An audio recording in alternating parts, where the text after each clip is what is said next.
Hi, I'm Nancy McCammon-Hansen, the convener of the Fort Wayne Area League of Women Voters. The League of Women Voters is an organization that works with the education of voters. We do voter registration, and we try to provide information to you on a variety of topics via this show, Policy Matters. Today I'm with Linda Dunno, who is with AARP, and Linda's going to explain to all of us what the purpose of AARP is.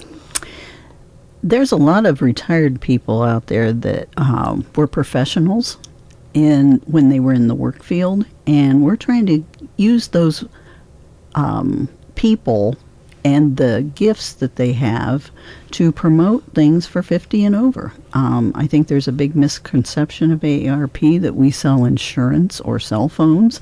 And if I straighten nothing else out today, I'd like to straighten out the fact that we don't sell insurance, we don't sell cell phones. What we do is we work with companies to see what is out there as far as their programs, whether it be insurance or cell phones. And it's kind of like a good housekeeping seal. People can kind of recognize a good housekeeping seal that if we find a product that we think is going to be good for somebody, and it's a reasonable price, we put our seal on it, and that's basically all it is. We are a advocacy group, and we're out there working, trying to find legislation that needs promoted for people 50 and over. And that's basically it in a nutshell, and also encouraging them to be volunteers, to give back, and to use their talents after retirement, or even if they're not retired. We have 3 generations now in AARP, and we've had to kind of update our image because of the fact you've got 50 to 65 that can still be in the work field, and they have completely different needs than the people from 65 to 75 that say don't have computer skills and may still be working or have retired. And then you've got 75 and over, and people are living past 100 now. And those people have a whole different way of communicating. They may need a mailer. They don't know computers. They have no idea what's out there. So AARP has had to restructure, so to speak, and look at the needs of these people and answer them in different ways. One of the things that I think is interesting about AARP, and I've been a member, well, I'm just about to move into the second generation of retirees. We won't say when, but soon. AARP was actually founded in 1958 by Dr. Ethel Percy Andrus, who was a retired high school principal. And AARP evolved from the National Retired Teachers Association, which she had established in 1947. She was interested in her personal philosophy of productive aging, and I think that's something that the boomers have really capitalized on and worked on. And also because she saw that retired teachers needed health insurance, which kind of surprises me because I guess at that time, in the middle 1950s, Medicare didn't exist, and so once you retired as a teacher, or did you even have health insurance when you were a practicing teacher? Yeah, that's kind of it's interesting because of the fact, I was around in 1957, but and wasn't around in 47, but it was almost here. And I think we forget that, like you said, Medicare and Social Security and those things are fairly new concepts. And she saw a need. She was in California and was looking for a retired teacher and couldn't find the woman, and found her living in a chicken coop, and realized there was a real need for advocacy out there to make sure that these people had a dignified and, a safe, well cared for, like you said, whether it was health insurance or how they lived their daily lives. She saw there was a definite need, and once she did it for the retired teachers, she saw that there was a need past the retired teachers that for anybody in that age group. AARP has several founding principles. They deal with independence, dignity, and purpose for older persons, quality of life for older persons. I know a lot of active senior citizens that if I didn't know their chronological age, I wouldn't know how old they were because they don't act their age, and that can be a good thing. AARP encourages older people to serve and not be served. And as Linda mentioned, there are now 3 generations of elders and AARP has a new slogan, Real Possibilities. I love that because, to me, once you get over 40, it's kind of relative, and it's more about mind over matter and age than it is anything. So, Linda, would you describe your position with AARP and why it exists? I am a volunteer. I am not paid staff. We have a staff in Indianapolis that is comprised of 8 people that are paid staff that help direct us and do the behind-the-scenes necessity and feed us the information and projects that we need. I cover Allen County and Fort Wayne. My old title was 3rd District Impact Team Leader, which covered pretty much the same as a legislative district. So I was over 10 counties and those volunteers. And we still have some volunteers up in the LaGrange area, too, that help us. But National looked at the fact that here in Indiana, we were having issues with 3 of the positions on our executive council, which I'm also a member of. And that council is responsible for putting together the programs that we focus on here in Indiana, that whether they're legislative programs or specific needs to Indiana. And they kind of backed up and said, why don't we concentrate on the 4 highly populated areas in the state, which is Fort Wayne, Indianapolis, Gary, and Evansville, and kind of see how we can get more programs and more involvement in those areas and spread out instead of trying to focus on the 3 areas in Indiana we were having trouble covering. And I think it's going to work out because we really want to be out there. We want people to recognize us when we walk in, and we're finding out that that's happening. Here on the local level, Nancy, you were just my guest at the Third House, and AARP, we were able to sponsor that Third House through the Chamber of Commerce, and because we think it's important that people are able to attend Third House and meet their legislators one-on-one. And so you're going to see more and more of the public us in the public spotlight here in Fort Wayne, and that's kind of my job as a volunteer, to keep my eyes and ears open of what's available here and what I think that AARP's basically going to get the best bang for their buck, and put us out in the forefront, because you're looking at numbers. There's over 850,000 members of AARP in the state of Indiana, and there's over 35,000 right here in Allen County. And we found out how that works on the local level as far as getting the attention of the legislators. And the mayor and Nelson Peters both joined us for a town hall. And this is where you take a percentage of the membership of AARP in the county, and they do a dial out. And it was 10 o'clock on a Tuesday morning in 2014. And it was on Complete Streets. And we wanted people to understand what we were looking for, why we were worried about Complete Streets, what the program was. And the gentleman and I that put the thing together was worried we weren't going to get 20 people. You know, we had to keep it going. We didn't want the dead air. We had 2,400 people pick up and listen in on that call that day. And those numbers get the local attention, because all of a sudden you've got 24 people that vote and had enough of an interest in what we were talking about to pick up and listen. So that leads me to ask a question, and this is kind of something that we didn't talk about ahead of time.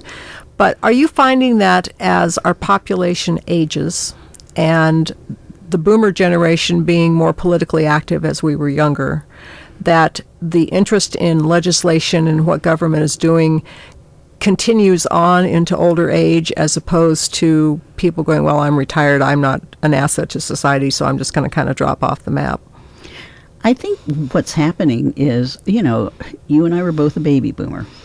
Yes, we were paying attention. We were the kids, Vietnam, politics was a big deal in our lives. I think what happens now is, how did we get here? How did these years go this fast? And we're sitting there, and there's things that are going to affect our pocketbook. I wish I'd planned better. I'm sure there's a lot of people that wish they had, because it gets here a lot faster than you think it's going to. Oh, yeah. And then all of a sudden you're sitting here and you realize that a bill down in Indy, may take $1,000 out of your, retirement check, or, something on the national level, especially the healthcare bill that's coming up. It makes a big difference in your bottom line. And when you get into this age group, you don't have the flexibility to go out maybe and get a job because of health reasons, or just because of the fact that the jobs aren't there that you're qualified for. And all of a sudden it becomes a big issue. All of a sudden it's like, ooh, this is hitting me at home, and I have the time and I have the energy, so why am I not out there fighting for it? Okay, and that makes perfect sense. Because Linda does spend time at the State House, and she spent a long day there yesterday, we're going to talk a little bit about some legislation at the state level that AARP is working on. One of those is Senate Bill 277 about healthy food financing, and part of what this addresses are food deserts. And we had a League of Women Voters meeting last night. We were talking about what a food desert is. Several people there had not ever heard that term. So would you define a food desert for us?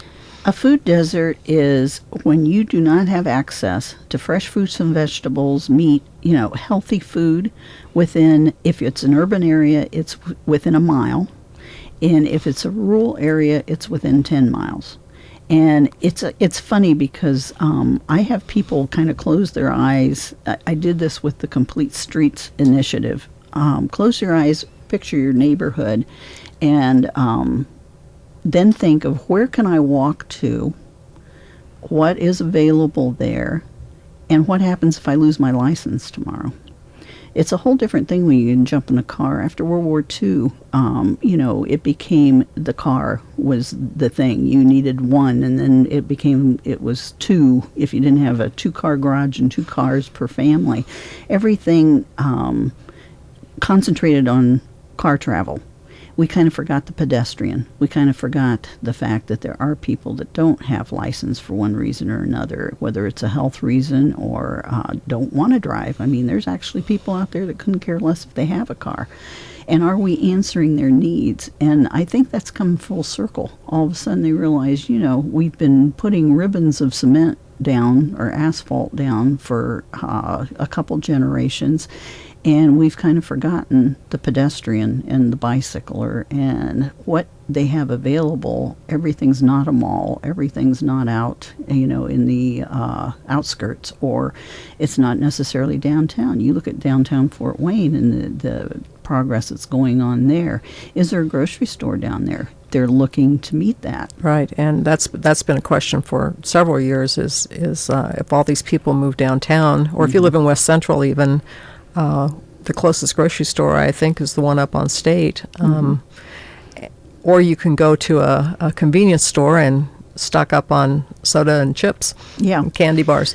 And what this is trying to turn around is allowing some kind of funding, whether it's grants or whatever, to encourage those places with the soda and chips to offer fresh fruit, fresh vegetables, that type of thing. So they're kind of a one-stop shop. It's kind of filling that need in these food deserts that isn't there today. And the coalition that has built in the state of Indiana is unbelievable. I've got a piece of paper here in front of me, and I don't know, we've probably got 20 to 30 in the coalition. And here locally, Purdue Extension's one of the biggest ones that's working with us, and they're kind of taking the lead on that, like we took the lead on Complete Streets. So rather than this movement is not necessarily to say put a Kroger in a neighborhood, but to have a place where you can go buy bananas if you need some bananas or some apples or some carrots, and not necessarily a full-blown grocery store, but something to kind of tide you over. That's correct. Yeah. Okay. Well, that makes a little more sense then.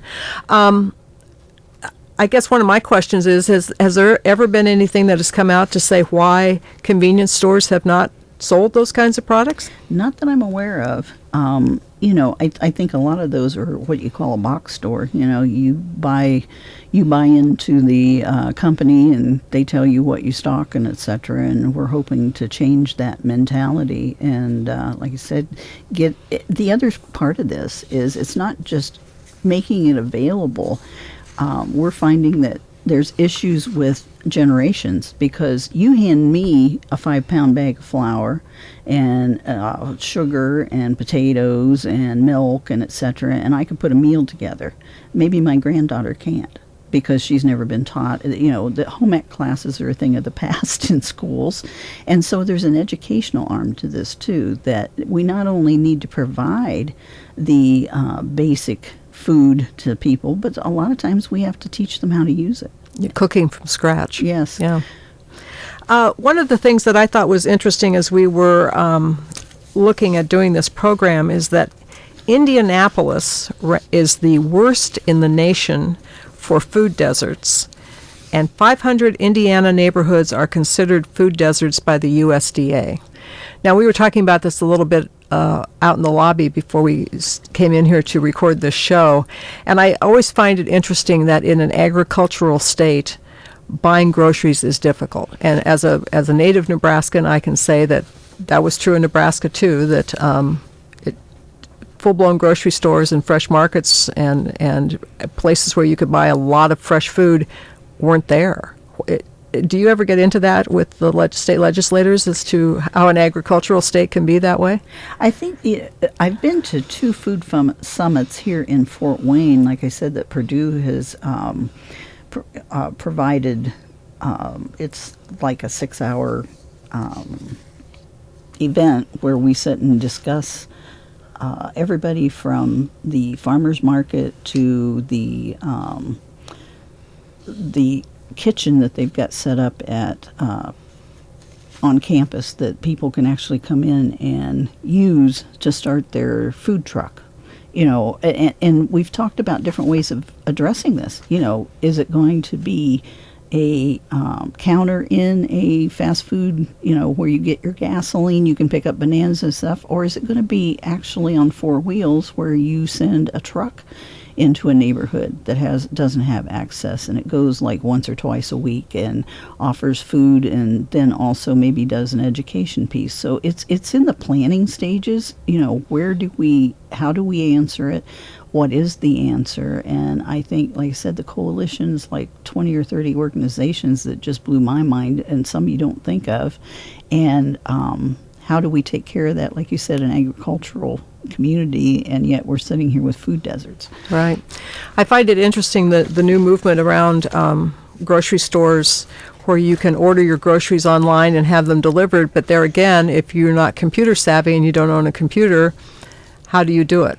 So there's a little ways to go in getting this, but I think it's great that concept is being worked on, because you don't really think about it if you're able-bodied, you have a car, you get in the car, you go where you need to go, because we were discussing where my home is last night and how many entities there are where I can go buy groceries easily, but someone finally said, and would you walk to any of them? And probably not, and especially not in the wintertime.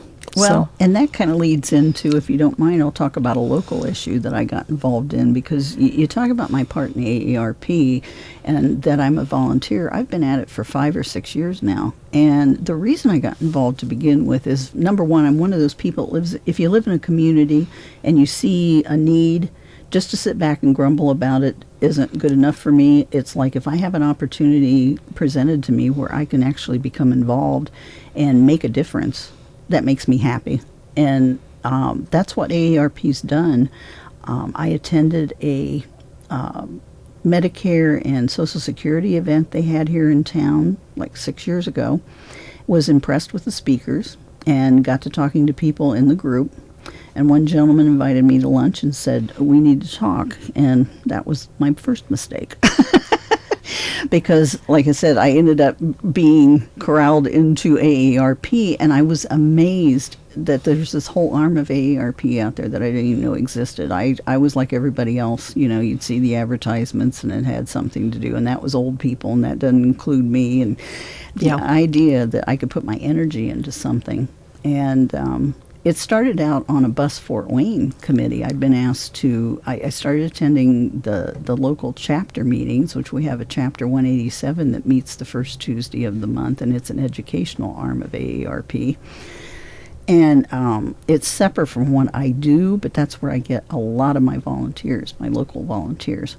And the Bus Fort Wayne, I was able to testify in front of City Council. We had everybody there with their red AARP shirts on, and that's kind of a local mark. When they say us walk in, it's like, oh, what's on the agenda tonight that the AARP is interested in? Well, that grew into Complete Streets, which has now grown into Livable Communities, which covers the food deserts, it covers sidewalks, and we were able last September to actually get a resolution passed into the Public Works Department on Complete Streets. And this is where I would tell people, close your eyes, look around in your head at a half-mile radius of your home. I live on the corner or in a subdivision off of Maple Crest that is between Trier and Stellhorn. There's 15 places to eat, a post office, a cinema, a Target, a bank, and I can't get across 4 lanes of traffic to get to them. So I have to drive a half a mile. I get in my car and drive for my own safety. And I'm glad to say that, they're going to be working on that starting in 2018. In fact, the stakes are already out because they've done the project between Lake and State. That's going to be expanded from State up to Stellhorn. But it's amazing when you close your eyes and think of, how do I get there? And there's 4 lanes of traffic. And there's no crosswalks, there's no time cross, there's no median strip where a person with a walker needs to stop and rest. I had a grandson who passed away 2 years ago, and this really got me interested in that, watching the kid struggle with his wheelchair, trying to get up and down off of curbs, that type of thing. So what we do doesn't just help people in our age group, it helps people in other age groups, handicapped, disabled. So when we put the coalition together here locally for Complete Streets to get this resolution, we worked on it for 5 years. And I came in about year 2, and that coalition included the League of the Blind, the trails, the YMCAs, the bikers. It was a wonderful group of realtors. This kind of stuff attracts people to the area. So it's not just attracting new people. When, the Chamber of Commerce talks about bringing 1 million people into Northeast Indiana in the next, 10 years or whatever, it's great to bring them here, but if they can't get anywhere, what's the point? Yeah. And it's those small details that I think get lost in the big picture. And so we're in there fighting for the Complete Streets resolution. It's a resolution, not an ordinance. We had went for an ordinance. So, we're going to keep an eye on it, and we're going to keep the city accountable. And if we don't feel that's a strong enough, piece of paper, and because resolutions can be put aside if budget issues are a problem, where an ordinance, becomes law. But it's to look at all new construction, and also if feasible in repairs and that type of thing, that they look for the cutouts, they look for median strips, they look for time crosswalks, so that people can get where they need to go.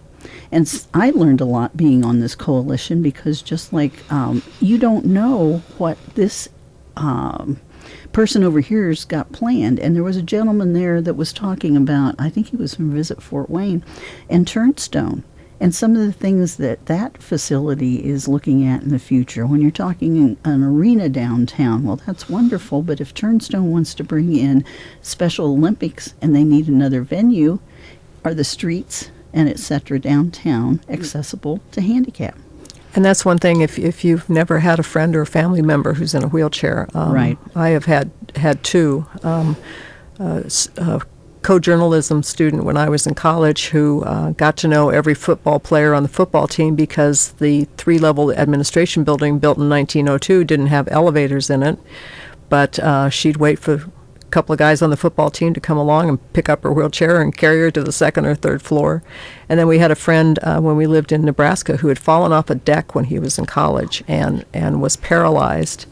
And he was the counselor at the high school. He was our son's counselor, and he lived as full a life as you could possibly live and be in a wheelchair. Mm-hmm. But it was really an eye opener as to how lucky those of us who are able-bodied are when it comes to getting around, because our world was not designed for people in wheelchairs. And 50, 60 years ago, if you were in a wheelchair, you probably never left the house all that much. And we want to change that.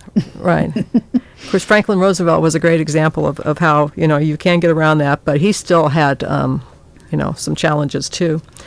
When we're looking at the Complete Streets thing, is there any opposition to that? There hasn't been. The biggest issue, I think, on the city level, and I work for city county government. I'm a retired 911 director in my other life. I know how city and county budgets work, and it's tough. We want all these goodies, but you've got a tax base here, and nobody wants to pay extra taxes.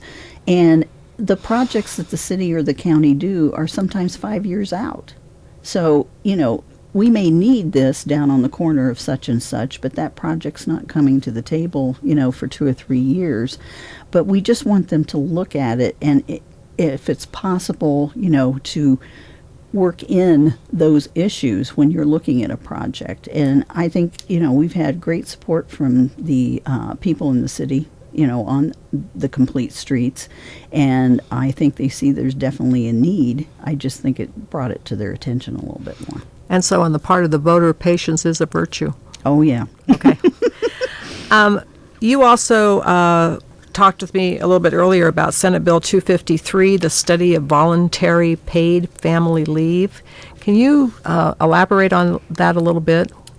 We're finding that paid family leave, or FMLA, and all these programs that have been brought up in the past usually concentrate on pregnancy, children, that type of thing. The younger generation, AARP is approaching this from a caregiver point of view, because as we age, I still have a 93-year-old father.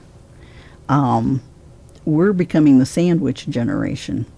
We have our parents to take care of. We have ourselves. We don't know, tomorrow, all but the grace of God, go I, that I could be in a wheelchair tomorrow. And my father's, walking abilities are getting to the point, and I don't know what tomorrow brings for him. I'm retired, but if I was working, would I have to quit my job? Would I have to, give up my income? And the statistics of what that financial burden can be, and the number of people that are dealing with that, I think are pretty mind-blowing. Senate Bill 253, we're talking about, we've got 840,000 Hoosiers that are caring for aging parents or a spouse, that issue too. And they're independent. They want to live in their homes. We believe this is the Bill 253 is an important step toward a discussion that how do we help these people that they don't have to give up their finances to fulfill that responsibility. And according to a report released by AARP's Public Policy Institute called Keeping Up with the Times, Supporting Family Health Caregivers with Workplace Leave Policy, the typical U.S. caregiver is a 49-year-old woman who works outside the home and spends nearly 20 hours a week, the equivalent of another part-time job, providing unpaid care for her mother for an average of 5 years. Now, when you think of that financial impact, you're talking $200 to $300 worth of income, or $100,000 worth of income if they have to quit and stay home. Right, and that not only impacts the family, it impacts society too, because that's $300,000 that person doesn't have to spend. And, how do you balance that? I was a small business owner back in the 90s, too, and I can see the small business owner looking at that going, oh, here we go, how does this affect my bottom line? So the the Indiana Commission on Women received a grant to do a study on this and see what is available out there for the small business owner or the large business owner. And all we wanted was to see that them to be able to report those findings and see if there is a way to answer this need in Indiana. And I'm happy to say that yesterday it did pass the House vote. It had come out of the Senate, and so it will go to committee now. And hopefully that report and the findings of these women will be able to bring something to the table. Now, by going to committee, what does that mean? It's a study. It goes into committee, they listen to testimony and et cetera, and then try to develop an answer. I guess is the simplest way to explain it. Okay. So the Indiana Commission on Women has already done the study? They're doing the study. Right now. We just want that to go to a committee in the legislature so that possibly a bill can come out of this and answer this need that we see. And again, the patience. Do you have any idea how that's going to go? No, I don't. I really can't speak to that. All we can do, and this is what AARP I think does really well, is come up. We have one-piece flyers. We come down there. We tell them we support it and the reasons why, and give them the statistics, and hopefully can influence them in a way to seriously look at the issue. And do real-world exampals Yes. feed into that? Okay. Do you happen to know, and I'm springing this question on you, how do nursing homes and assisted living facilities feel about this? Does it play into their business at all? That's a good question. I don't know. I really don't. I guess I hadn't looked at that side of it. Because, the need, you're still going to need nursing homes and facilities. Right. But I really think that the new keyword or what you hear so much is, I want to stay home. I don't want to until I have to go into. I don't want to leave my home. Not saying anything against, their nursing homes and those facilities, because there's a definite need for them. But most people want it. My dad's, like I said, 93. He still lives in his home. And I check up on him. My sister checks up on him. He's still able to drive, which is a little bit different. Everybody doesn't have those freedoms. And I think the whole thing, it basically boils down to choices. I want to be able to have a choice. I'm not to that point yet, but when I get there, I hope these things are in place so that I have a choice and that my children don't have to lose or be strapped financially if I choose to stay home and somebody has to come and take care of me. And that's one place where I often say you need to plan to live to be 100 because you just might. And in this day and age, it's very possible. And I don't think a lot of folks in our parents' generation ever thought that they would live to be as old as they have. Well, you remember the guy on the Today Show that used to, somebody turned 100. That was a big deal. Now, 114 right. The other day I heard. Yeah. So at the federal level, as we all know, the American Health Care Act is out in front of us, along with a few other things, but health care particularly. And AARP has opposed this on a national level.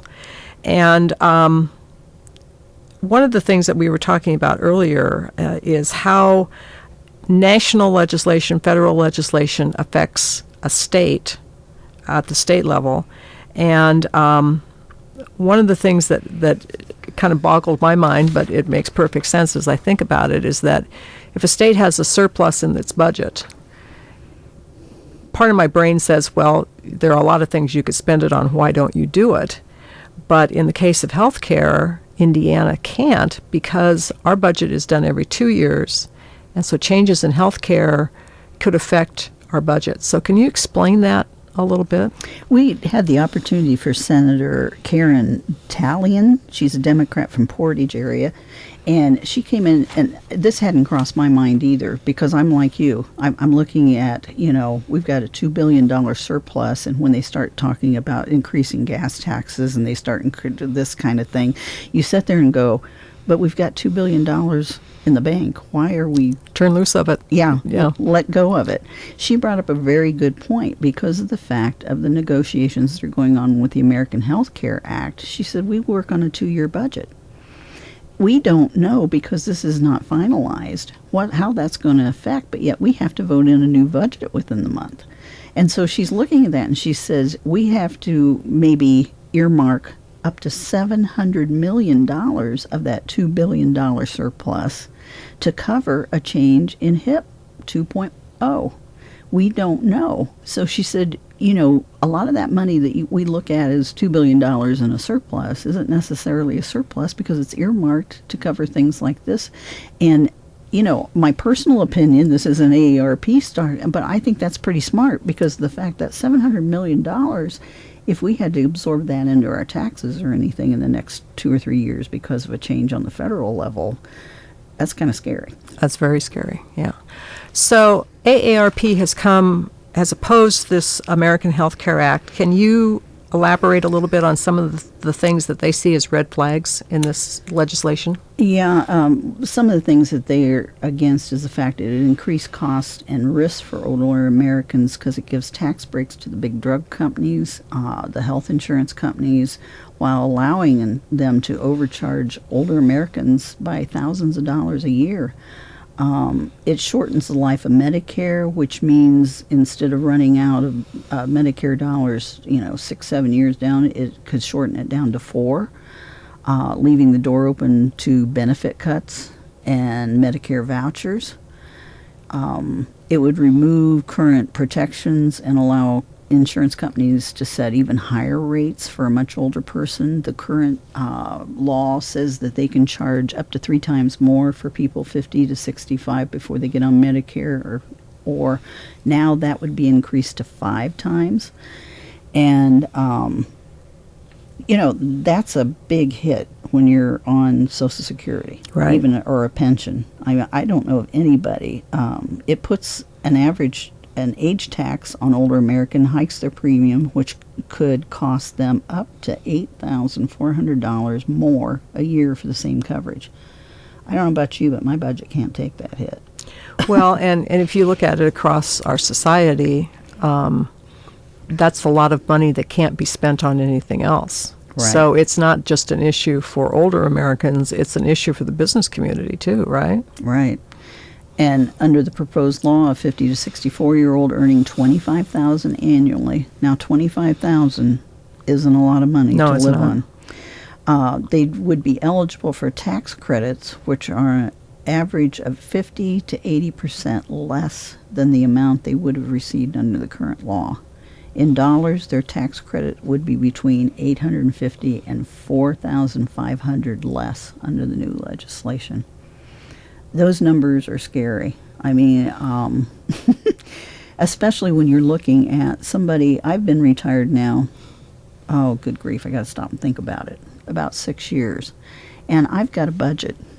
I know how much I'm still paying on a house because I kind of started over at 47, so I know how much my house payment is. I know how much my car payment. My budget can't take that kind of hit. And when you're looking at health, I'm blessed to be in good health. I don't have a lot of major, but like I said, tomorrow that could change. Right. That's one of the scarier parts of getting older. I too am blessed with good health, but like you said, or you could be in a car accident, sure, or something along those lines. So, okay, so that the shortening of Medicare, I'd never heard that expression before, which I thought was really interesting. It just means that the amount of money that is in the Medicare fund right now would be lessened. It would run out. They claim run out in 4 years instead of extended period. So for those people who are younger, like our son, who's 32, by the time he retired, Medicare probably wouldn't exist. Is that a fear? It could. I mean, if you run out of money, you run out of money. Right. Because younger people are still paying into Medicare. Right. And I don't know. I don't have those figures in front of me as far as the projection of what, the workforce is paying in, and we're still collecting. But like I said, people are living longer. I don't know. Am I going to be here next year, or am I going to live to 110? And the idea of, we were told, over the years, you pay into Medicare, And it will always be there. Yeah, it will always be there. Should they have dipped into it over the years? No, they shouldn't. It would probably be a lot better financially if they hadn't. But the problem is they did, and so we're in the situation we're in now. And, we really think that basically, instead of giving tax breaks to drug companies and boosting insurance company profits, they should be reducing the skyrocketing health care and prescription drug costs. And as I understand it, the American Medical Association's not too keen on this either. Is that correct? That I don't know. Okay. And so we're not going to pursue that any further, but that is something I'm going to look up when I get home, and we would encourage you to do the same. Okay, we have about 20 minutes left in our hour. I want to ask Linda, because this is something that the League of Women Voters also deals with. What can the voter do? Oh. What, as an average person, what can you do to make legislators pay attention, to help influence the way legislation goes, to be an active voice in the community? What do you do? Personally, that's why I became, like I said, involved with AARP. It's an advocacy group. It can be as simple as when you get the mailing from National that says, please sign these and mail them back in so that we can get them to your congressman on this bill. That's the low end. Put a stamp on it, put your signature on it, mail it back in. That way they see numbers. And like I said, when you're looking at millions and millions, 30-some million members of AARP, our strength's in numbers. And I'm sure League of Women Voters, you're always encouraging your members to speak up. You get an opportunity to go talk to your legislator, even if it's one bill that you think is going to affect. They see your face enough. We're down in Indianapolis every other Monday during session, and there's about 14 of us that are on what we call the legislative team. And we have a legislative liaison, advocacy liaison in the state office, Amber Marr. And believe me, those guys know her when she walks in the State House. And now it's getting to the point where they know us. I had to kind of laugh. I'll share a little story with Representative Morris, because I live in his area. He came to my door when he was running for re-election and knocked on the door. When I opened the door, he looked at me and he goes, "I know you." And I said, "Yes, you do, Representative Morris." And he said, but I was out of context. It was like he couldn't figure out how he knew my face. And the whole thing was, he'd seen me in the State House. But he did recognize you. He did. And the thing is, you get that one-on-one relationship with your legislators where they recognize you when they pass you on the street. They know that you're interested. And I think the biggest thing is not to whine and complain, but I used to tell my employees, if you have an issue and you see that there's a problem, bring it to me, but come with a solution. Right. And I think talking to them and saying, I see this, this, and this, is there something we can do about it? Because there's sometimes they can't. And if they can explain that to me, I'm okay with that. But the thing is to educate yourself, to be aware of what's going on in your community. We are looking right now, and this is, by the time this airs, it hopefully will have, the skeleton put together. We used to have a senior advisory committee here in Fort Wayne for the mayor. And that was dissolved back in 2014. And I've been working for 2 years to try to get that reestablished. And I just met with the mayor about a week and a half ago, and he's given me permission to bring that back. And what I'm looking for people on that is, I think our generation's a little bit different. It's not the importance of sitting on the committee. It's, I want to get my hands dirty. And it make a difference. It make a difference, and it's not necessarily I want money from the city. City has to answer this. The city needs to take care of this. Bring me an idea where we can show the city that we're their partner. that we can work together to maybe come up with a solution to things. That it's not all, because when you ask government to take over and do something, it's going to cost you in the bottom line. Would you rather give it as a volunteer or come up with a solution or do it in your tax bill? And I'm excited about this, and I've got a list of people in my head that I have, because of my volunteerism, been able to access these people, and they're already getting their hands dirty. They're already in Fort Wayne making a difference, and I'm really excited about this.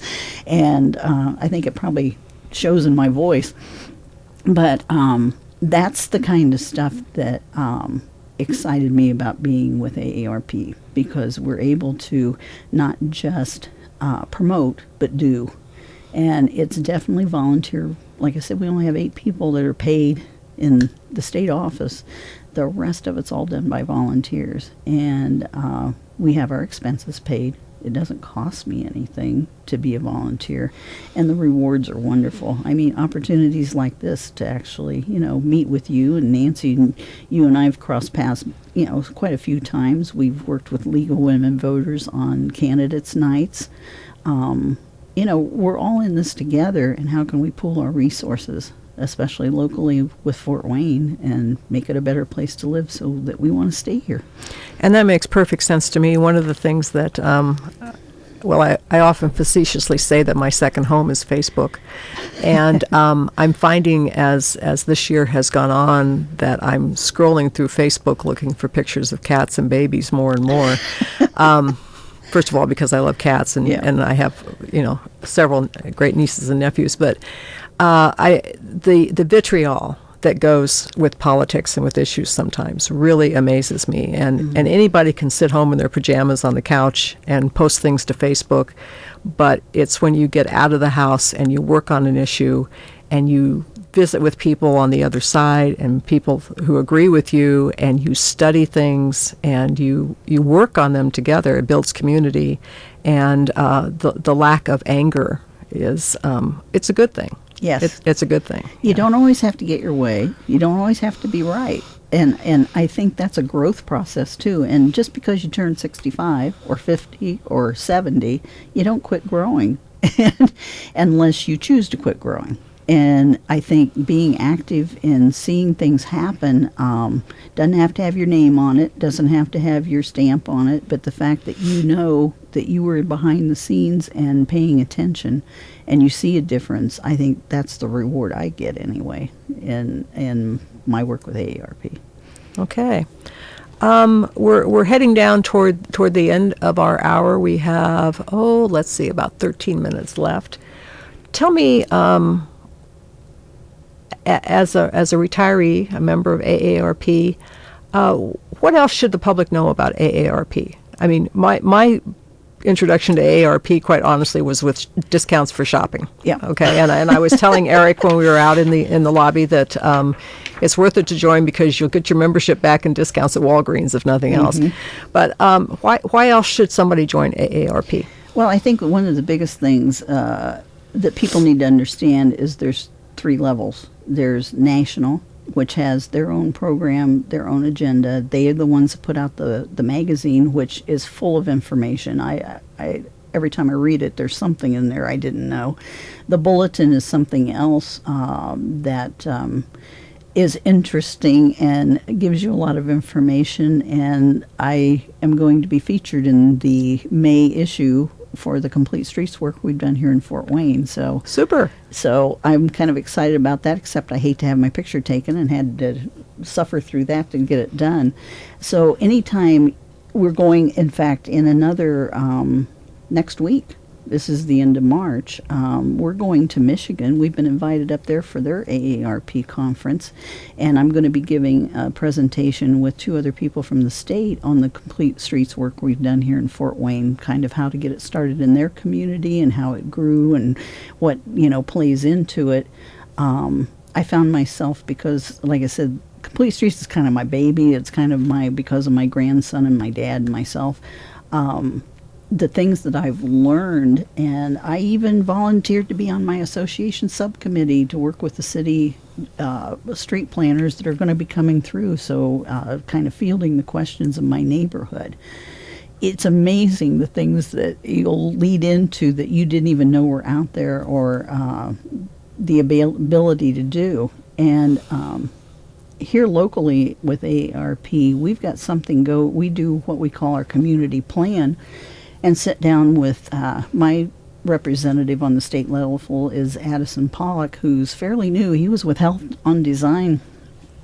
by Design in the state of Indiana, and he's only been with us a couple weeks. And we just got together and talked about what we're going to do in Fort Wayne for the next few months. And one of the things, we're going to have a town hall that people can listen in on to learn about the Complete Streets resolution. We're also going to have two events that are always big draws for AARP, our caregiver event and our financial security event. We have speakers come in, we may have a panel, but it's a place to come and collect information on retirement or on caregiving, because I think that is not only increasing as we age, but the availability of information, and we have experts in the field that come in and talk. We are sponsoring all three chamber legislative Third House forums wrap up the legislative breakfast. We're going to sponsor all three of those this year. Great. And the reason being, because then we have a table that we can invite people like yourself to come that aren't chamber members maybe, but have a voice and have a one-on-one touch with their legislative representatives. We're trying something they've done in a couple other communities called a Caregiver Night Out. If a caregiver can get away, we want a fun evening where we can have a free movie. We may tie it into your AARP card, where you get into the movie with your AARP card at a local theater. And we're still working on those plans. We do health fairs. The Senior Information Fair is in September, and I represent AARP on that board and are the board president for my second year now. And it's one of the largest health fairs in the area. It's awesome.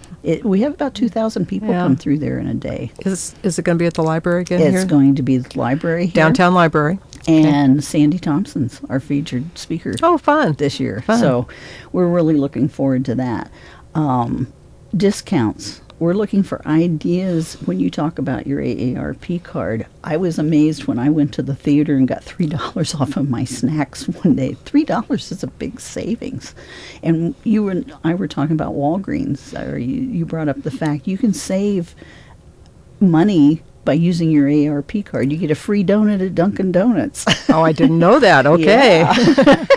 We're looking for more local things like that, so we're looking for people to bring ideas of maybe even if a business person's listening to this today, if there's something you'd like to offer an AARP member. We have a card now, and it's a swipe card, and it's easy to use, and we want to be able to bring you more business to your facility. You need to hook in with bookstores. Yeah. That'd be great. I have a lot of friends who are readers, and I am a reader. Yeah.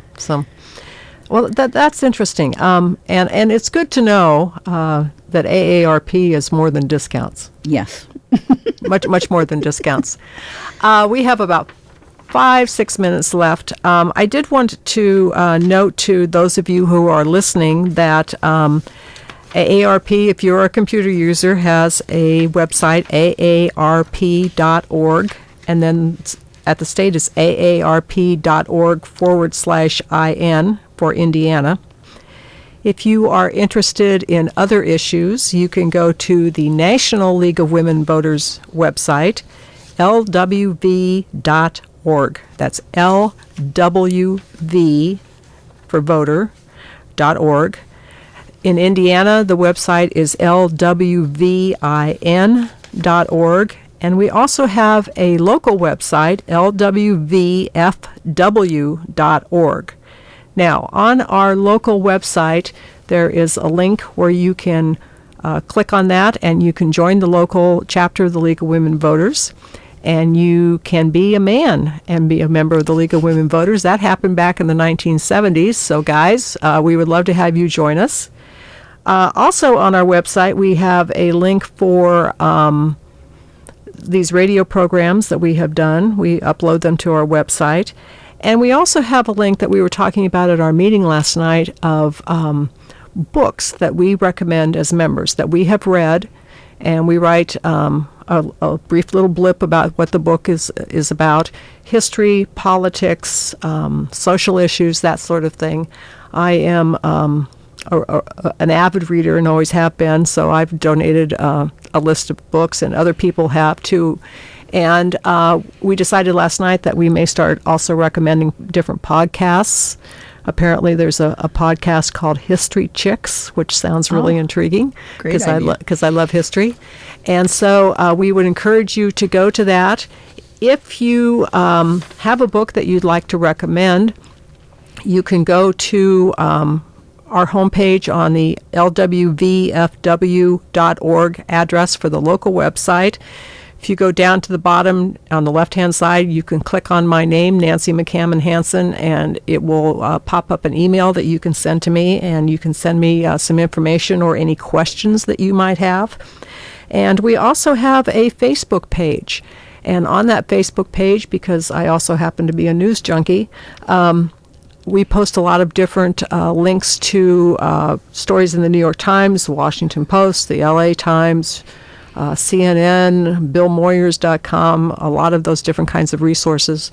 We are looking for more news resources where a reporter or an entity explains both sides of an issue or gives us a perspective that gives us something to think about.